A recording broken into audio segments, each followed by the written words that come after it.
Hi, this is Tutor Nick P, and this is noun phrase 100. The noun phrase today is the green-eyed monster. Okay, let's take a look at the note here. If someone has, or gives into, or succumbs to the green-eyed monster, he or she is very jealous. Yeah, it's almost like the jealousy is taking over. It's like it's almost possessing you. That's what they mean by you give into it. It's maybe a feeling that you have in your body and you let it take control, or you succumb to it. It kind of overwhelms you. And, maybe you show an ugly side of you. You show your jealousy. So that's what we say. So it's sometimes referred to as the green-eyed monster.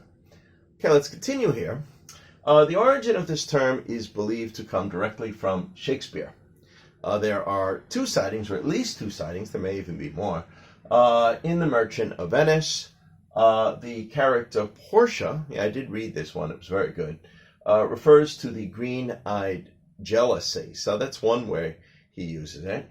However, the more obvious one, that directly goes to the idea of green-eyed monster, the more obvious one is from Othello.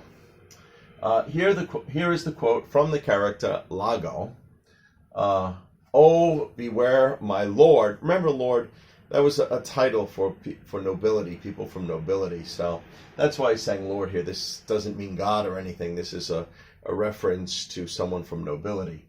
Oh, beware, my lord, jealousy. Be careful of jealousy. It is the green-eyed monster, which doth mock the meat it feeds on. All right. Remember, doth, that's from Middle English. That actually means like does. So doth does. Mock. If you mock someone, you're making fun of them. You're saying things that's kind of unkind about them, or or teasing them in this way. Mock the meat it feeds on, the meat that it actually eats. Okay, let's continue here. This line is believed to refer to cats, who often have green eyes and tease their prey. Yeah, if you've ever seen a movie or even sometimes a cartoon of a cat, they caught a mouse, and sometimes they'll play with it and they'll tease it and they'll move it all around, before they may actually kill it or eat it. That's what they say. So the monster which doth mock the meat it feeds on. So the cat might actually kill and eat the mouse, but first it kind of plays with it, makes fun of it, something like that. That's what we mean. All right, let's continue, because there's more clues here too. In Shakespeare's time, green was often connected with illness, because sometimes the skin of people took on a yellow-green color. So when you were looking sick, you might look a little yellow, we'd see that, but maybe a little green at the same time. Color when ill. Green was also associated with stomach pains from eating unripe fruit. Yeah, we've often heard of it, especially like a banana, for example. If you ate a banana that was too green, it might make your stomach uncomfortable. It might cause you pain. So that's another connection there. All right, so let's look at some of the examples here. This is the way you might hear it used. Also, remember this. Green-eyed monster, we have another idiom in English which we use a lot too. We sometimes could say somebody is green with envy. Also comes directly from this origin, from Shakespeare's use of green, during the Middle Ages. So first it meant almost like an illness or something that takes over your body. Like you got to control it. You got to control that jealousy.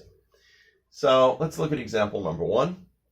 Don't let the green-eyed monster get the best of you. Yeah, if it gets the best of you, also, it takes control of you and shows your worst part or your worst qualities.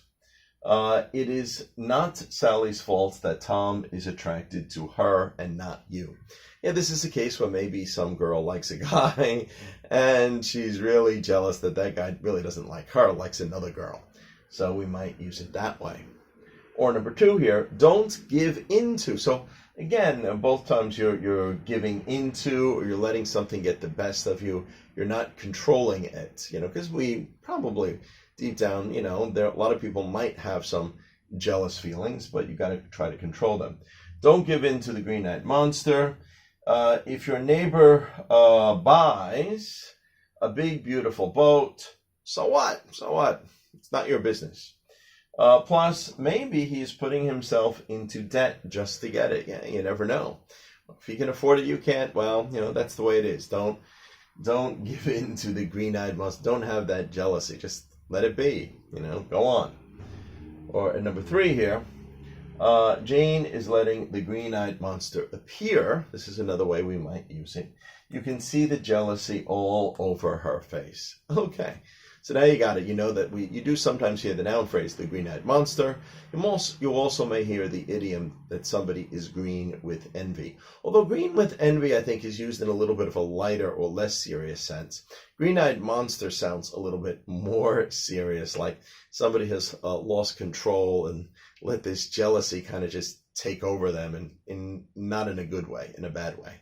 Okay, anyway, I hope you got it. I hope it's clear. I hope it was informative. Thank you for your time. Bye-bye.